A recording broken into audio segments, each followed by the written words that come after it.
Okay, so I picture this. You've got a dad, right? And he's planning his little girl's third birthday party. Minnie Mouse theme. He's thinking inflatable bounce house, family all around, gifts, treats, just pure excitement, that feeling when you're planning something special for your kid. Now hold that image, because that whole scene, all those plans, they were just shattered completely. Not because of rain or anything simple. No, this father, a US citizen, an army veteran, ended up detained in a federal immigration raid, held for 3 days. 3 bewildering days he missed the party. Right, let's try and unpack this. For this deep dive, we're focusing on the story of George Retes. There's a detailed CNN account we're drawing from. Our mission here is to really understand what went down, what were the official explanations, what's Retes' side, and crucially, what does this one incident tell us about, well, the bigger picture of immigration enforcement in the US? Exactly. And as we go through the details from the source, we'll try to pull out the key insights for you, help you get a clear grasp of the timeline, the events, and sort of the wider context. The goal is for you to walk away understanding this specific situation, sure, but also its implications beyond just the initial shock value. Okay, so George Retes, he's 25, Mhm. Army vet, father to that 3-year-old daughter and also an 8-year-old son. You can just feel his excitement to that birthday party, can't you? The day this all happened was July 10th. Retes gets up, heads to work like normal. He's a contract security guard at Glass House Farms in Camarillo, California. He has absolutely no idea what's waiting for him. Yeah, and it's important to understand what else was happening that day. The sources tell us federal immigration officers, we're talking ICE, Immigration Customs Enforcement, and also CBP, Customs and Border Protection, that were conducting these large scale raids, happened at 2 Glass House marijuana farms, Carpinteria and Camarillo. And they arrested, get this, over 300 people. Yeah. And the source notes this was part of like an ongoing trend of immigration enforcement targeting work sites. Over 300 people. That's huge. What does that sheer number tell us about these kinds of operations? I mean, the scale, the intent, maybe. Well, it definitely indicates a very coordinated, large scale effort. It's not just picking up 1 or 2 people. It suggests a strategy aimed at, impacting a significant number of workers at once and perhaps sending a message. It sets the scene for the environment Reeds drove into that morning. It wasn't just a few officers. Right. So when Reeds gets near work, it's chaos. He sees throngs of protesters, cars piled up in the middle of the road, and people standing in the street. Mhm. And then he hits this barricade of agents blocking anyone from going into Glass House. So faced with all this, what does he do? He gets out of his car, walks up to the agents, and he tells them straight up, I'm an American citizen. I'm just trying to get to work. He genuinely thought, okay, this won't be an issue for me. And this is where things immediately go sideways, according to Reeds. He states the agents just refused to listen to him. They wouldn't engage. Refused to listen. Yeah, think about that. A citizen, a veteran, trying to identify himself and just stonewalled right there. That's a key moment. It shows how quickly someone, even a citizen, can get caught up, right? With no immediate explanation. It's chilling. So, okay, he can't get through. He goes back to his car. What happens then? Well, that's when agents apparently surrounded his car and started yelling conflicting orders. Conflicting? Like what? Like, get out, Yeah. but also reverse and park. Just, contradictory commands in a tense situation. So chaos. Reeds tries to reverse. He's just trying to leave the tense scene at this point. Understandable. But it escalates further. Agents start banging on his window and pulled on his door. Okay. Then someone threw what appeared to be tear gas into the crowd. Reed said it blurred his vision, made him choke. Wow. Amidst all that, an agent actually shattered his driver's side window. Glass fly. And another agent sprays pepper spray right in his face. A piece of that broken glass cuts his leg. This is incredibly violent. It gets worse. He says he was then dragged him out of the car and threw him on the ground, pinning him down. Wow. He describes one agent kneeling on my back and another one kneeling on my neck. Oh, man. And didn't he have prior injuries? He did. The source mentions pre-existing neck and back injuries from his army service.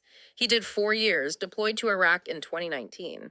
So having someone kneel on his neck and back, that's particularly concerning. Absolutely. And through all this, is anyone telling him why this is happening? That's the thing. Right. He recalled telling officers, I can't breathe, likely from the spray and the position, but no.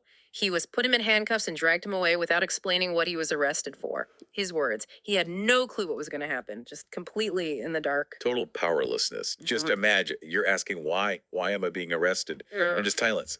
Exactly. It cuts right to the core of due process, doesn't it? The right to know why you're being detained.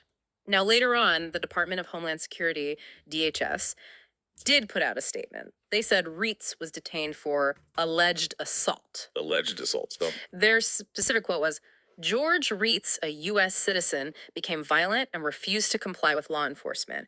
He challenged agents and blocked their route by refusing to move his vehicle out of the road. okay, so that's the official line. But Reets? He denies it completely, flat out. What does he say? His quote is pretty strong. I would like to see where I assaulted an officer, and if that's true, why wasn't I charged? They could lie all they want. That's not what happened. So you have this total contradiction. An official claim of assault versus his adamant denial. And this sets up the next part, right? His time actually locked up. Right. The 3 days of confinement. Okay, so after they drag him away, what happens immediately? Well, first, an EMT apparently came and wrapped his leg wound, the cut from the glass, with some gauze. Okay, some basic medical attention at least. Initially, yeah. Then he's put into an unmarked SUV and driven to an empty field. An empty field. Yeah, that's what the account says. Federal agents from several agencies were there. They fingerprinted him, took his photo. And did anyone tell him why he was there? In the field? Nope. He kept asking, he says, but agents wouldn't answer him. He recounted, they never told me anything. No one even knew who arrested me or why they arrested me. Still complete confusion. Unbelievable. So from the field, where did they take him? Eventually, he was moved to the Metropolitan Detention Center in downtown Los Angeles. That's a federal facility. He was held there by the U.S. Marshal Service, formally booked, and given prison clothes. And what were the conditions like inside?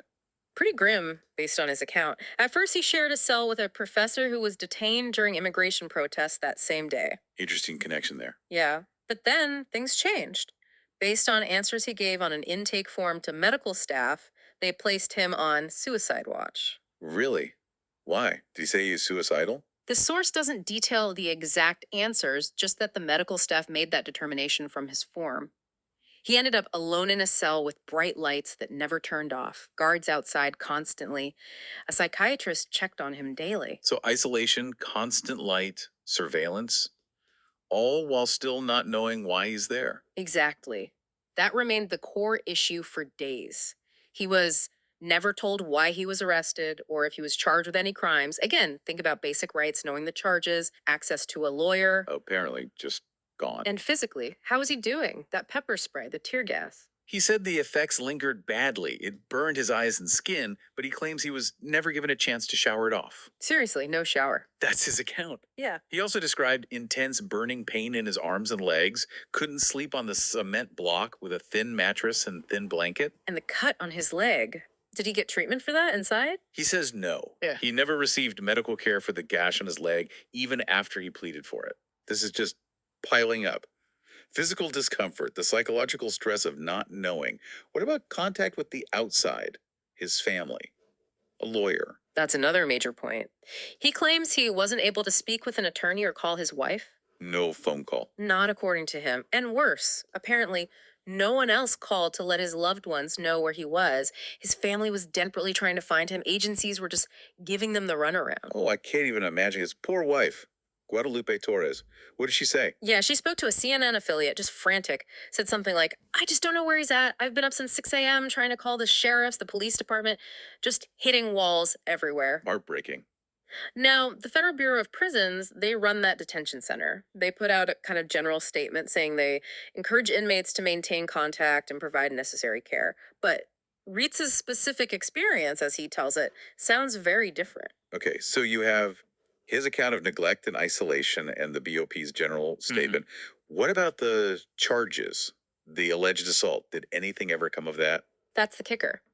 According to the CNN report, Tricia McLaughlin from DHS stated on that Sunday, the day he was released, that Reeds had not been charged. Had not been charged. Correct. And the U.S. Attorney's Office had already stated on Friday, while he was still inside, that it would not be pressing charges against Reeds. So wait, he's held for 3 days, accused internally of assault, goes through all this. Yeah. And ultimately, no charges were ever filed. None. Apparently not. That's staggering. Yeah. Does the source give any reason why? Like, if they alleged assault, why not charge him? Is this common? The CNN account doesn't explicitly state why the charges weren't pursued after the initial DHS allegation. It's a huge question mark, really. As for how common, well, detaining people during large operations and then not ultimately charging them isn't unheard of. It could be lack of evidence, prosecutorial discretion. Maybe the initial reason for detention was deemed insufficient later. We don't know for sure in this case. But it definitely leaves you wondering about the justification for holding him for 3 full days, missing his daughter's birthday, based on an accusation that never led to charges. Yeah, absolutely. And the psychological toll on him during those 3 days. How did he describe that? He called it depressing, very confusing, said he felt so lost. I bet. He reflected, I was there with my thoughts the entire time, wondering if I was ever going to get out, if anyone ever even knew my story or what had happened to me.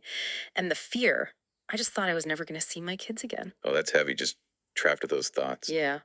It's also worth mentioning his employer, Glass House, they issued a statement too, said they complied with valid warrants and were helping affected workers dot legal representation. Yeah. So, another piece of the puzzle from the employer side. Okay, so after 3 days of this ordeal, he's finally released on Sunday. How did that happen? Pretty abruptly, it sounds like. He was just told he was free to go, walk downstairs, sign for his belongings. That was it. Just like that, after everything. Apparently so. He actually asked the guards, so I basically was locked up for no reason and missed my daughter's birthday for no reason. What did they say? According to him, just silence. Wow. Silence. So he walks out. What was that like for him? Freedom. He mentioned just feeling the fresh air and the sun, then reuniting with his wife. Must have been emotional. Hugely. And then seeing his kids. He described running to hug them while they were screaming, Dad, called it the best thing ever. His relief was just immense. It was so nice to finally hold them. Oh, I can picture that reunion. Just pure relief. Definitely. But the joy is tinged with the trauma. The source notes the family are still in distress from the whole experience. It doesn't just disappear when you walk out the door. No, of course not. And Retes himself had a pretty powerful thing to say about it, didn't he? Looking beyond his own situation. He really did. A very universal statement. He said, no one deserves to be treated the way I did. It shouldn't even matter if I'm a veteran. It shouldn't matter if I'm a U.S. citizen or the color of my skin or if I'm here illegally or I'm an immigrant. That really hits home. It's about basic human dignity. Exactly. And the personal cost for him. Yeah. It lingers, right? Uh, Especially with his daughter. Yeah, he talked about having to apologize to his little girl, being unable to really explain why he missed her birthday. He concluded pretty bleakly, it's just something that I'm going to have to live with for the rest of my life. Heartbreaking. That birthday memory is forever changed for them. For sure. And what's really fascinating, or maybe alarming, here is how this whole case shines a light on a potential vulnerability. It shows how even U.S. citizens or legal permanent residents can potentially get swept up in these large immigration enforcement actions, detained without explanation, cut off from family. It challenges that feeling of security, doesn't it? That citizenship is an automatic shield. It really does. It suggests the lines can get blurred in the chaos of these large-scale operations. Okay, so this specific incident with Reeds feels like a real outlier, almost unbelievable. But the source mentioned this isn't exactly isolated, especially the clashes around these sites in LA. Tell us more about that broader context. Yeah, that's a really important point the source makes. This isn't happening in a vacuum. The CNN account notes that these kinds of shows of force and clashes between immigration officers and protesters at raid sites have become periodical occurrences in the Los Angeles area. Periodical occurrences, so regular clashes. Apparently so. And the reason cited is that more people oppose the federal government's immigration enforcement actions. So you have increased enforcement meeting, increased public resistance. Ah, okay. So Reeds basically stumble into one flashpoint in this larger ongoing tension. Precisely. His personal nightmare unfolded against this backdrop of recurring conflict between enforcement agencies and community members or protesters opposing those actions. It adds another layer to understanding the dynamics at play that day. So if we step back and connect all these dots, Reeds' personal story, the lack of communication, the conditions, the no charges outcome, what's the big takeaway? I think it really hammers home the importance of understanding due process. What rights do people actually have, citizens and non-citizens, during these kinds of enforcement actions? And it highlights the huge human cost when communication breaks down, when people are left in the dark, confused, scared, like Reets was for those 3 days. Clarity and transparency seem absolutely vital. Right. So thinking about this for you, the listener, what does it all mean? It's easy to hear this as just one awful story about one guy, but it's more than that, isn't it? It's really a window into these really tough questions about accountability. How do large scale government operations balance enforcement goals with individual rights, especially when things get tense and chaotic? We've heard Retes' detailed account. We've heard the brief official line from DHS about alleged assault, which then didn't lead to charges. It forces you to consider all the different perspectives, right? The immense pressure maybe on the officers, the absolute terror for the person detained, the desperation of the family outside, and maybe it makes you think about how secure anyone's status really is when things go wrong in the system. Well put. So, just to recap, we've walked through this pretty astonishing story of George Reeds, Army veteran, U.S. citizen, dad planning a birthday party 1 minute, locked up without explanation the next, all during a major immigration raid. Yeah, and it leaves us with a really critical question, I think.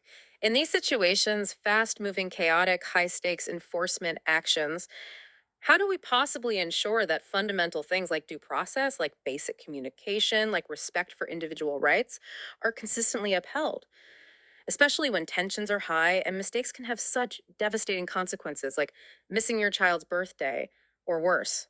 What does this case really teach us about those cracks in the system, those unexpected ways someone who thinks they're protected can suddenly find themselves vulnerable? Definitely something to think about. We hope this deep dive gave you a clearer picture, maybe some new perspectives on a really complex event. Keep digging, keep asking those questions, and as always, keep seeking out reliable information.